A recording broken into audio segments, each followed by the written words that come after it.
পুতিনের এক চালেই বদলে যেতে শুরু করেছে সব হিসেব নিকেশ। তাতে রীতিমতো কাঁপাকাঁপি শুরু হয়ে গেছে ন্যাটোর। পোল্যান্ডের দিকে চোখ রাঙিয়ে রাশিয়ার সামরিক মহড়ার পানি যে এত দূর গড়াবে তা হয়তো কল্পনাও করেনি কেউ। মস্কোর থাবা থেকে মিত্র পোল্যান্ডকে বাঁচাতে জোটবদ্ধ হতে শুরু করেছে ন্যাটো সদস্যরা।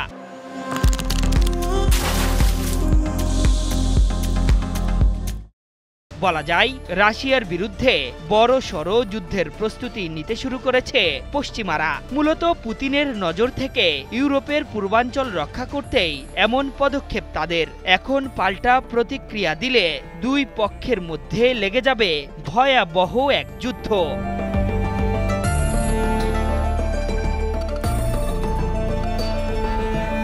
বার্তা সংস্থা রয়টার্স জানিয়েছে, ইউরোপের পূর্বাঞ্চলে প্রতিরক্ষা জোরদার করতে যাচ্ছে ন্যাটো। শুক্রবার ন্যাটোর পক্ষ থেকে এ ঘোষণা দিয়ে মহাসচিব মার্কো রুটে বলেছেন, মিত্রদের আকাশ সীমায় রুশ ড্রোন ঢোকার ঘটনা মেনে নেওয়া যায় না।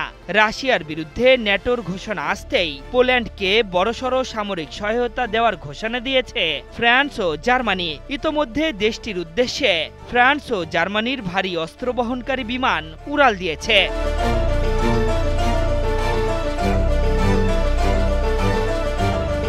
রাশিয়ার বিরুদ্ধে এরই মধ্যে রণসাজে সাজতে শুরু করেছে ন্যাটো। পোল্যান্ডকে সামনে রেখে নিজেদের নিরাপত্তা জোরদার করছে পশ্চিমা সামরিক জোটটি। ইতোমধ্যে ওয়ারশো অভিমুখে রওনা করেছে ডেনমার্কের দুটি F-16 যুদ্ধবিমান ও একটি ফ্রিগেট, ফ্রান্সের 3টি রাফালে যুদ্ধবিমান এবং জার্মানির 4টি ইউরোফাইটার জেট।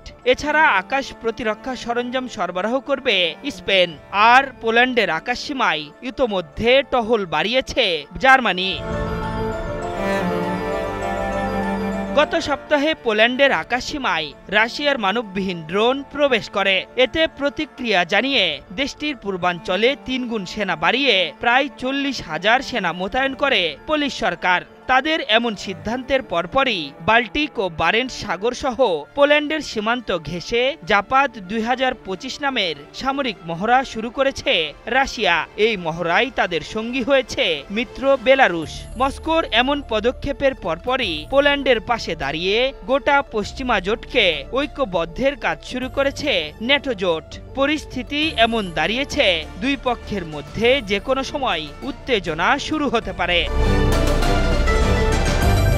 এদিকে পোল্যান্ডে রাশিয়ার ড্রোন অনুপ্রবেশের বিষয়টি নিয়ে যুক্তরাষ্ট্রের প্রেসিডেন্ট ডোনাল্ড ট্রাম্প বলেছেন, রাশিয়ার ড্রোন ভুলবশত পোল্যান্ডে অনুপ্রবেশ করে থাকতে পারে। তবে জাতিসংঘে দেওয়া এক বিবৃতিতে যুক্তরাষ্ট্র ন্যাটোকে রীতিমতো যুদ্ধের সাজ সাজতে বলেছে। তাদের মতে ন্যাটো সদস্যদের প্রতি ইঞ্চি ভূখণ্ড রক্ষায় অঙ্গীকার করা হয়েছে।